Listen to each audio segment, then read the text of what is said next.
Halo guys, pernah kepikiran nggak gimana sih sejarah radio di Indonesia?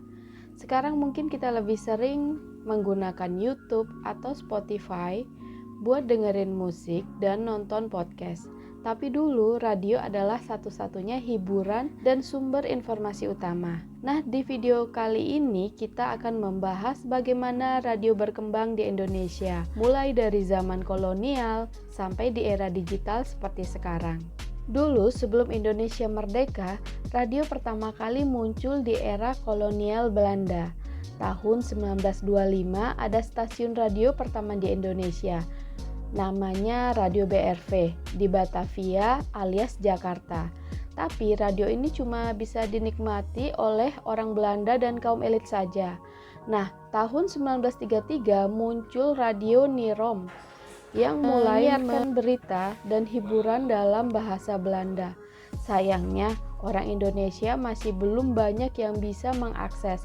Baru pada tahun 1937 ada radio pertama untuk orang Indonesia, yaitu Radio SRV di Solo, yang dipelopori oleh Mangkunegara VII. Ketika Jepang datang pada tahun 1942, mereka mengambil alih semua stasiun radio dan menggantikannya dengan Hoso Kyoku, digunakan buat propaganda Jepang.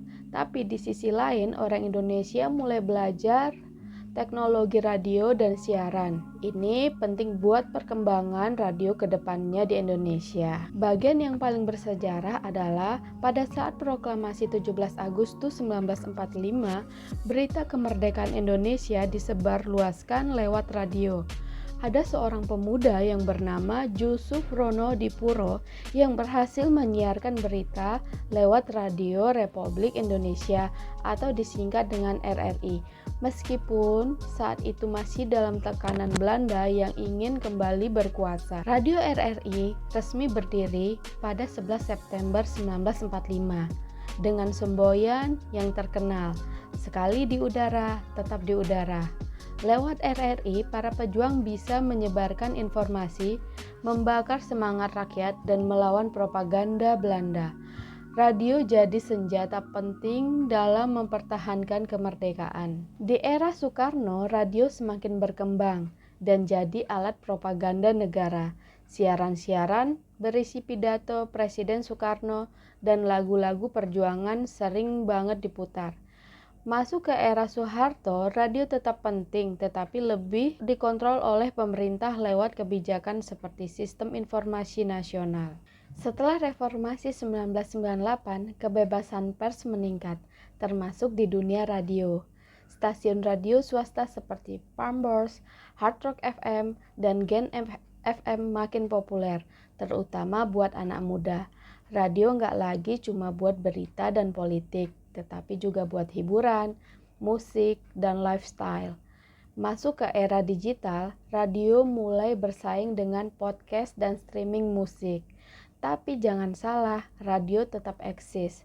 Sekarang banyak radio yang siarannya bisa didengerin lewat online, lewat aplikasi ataupun website.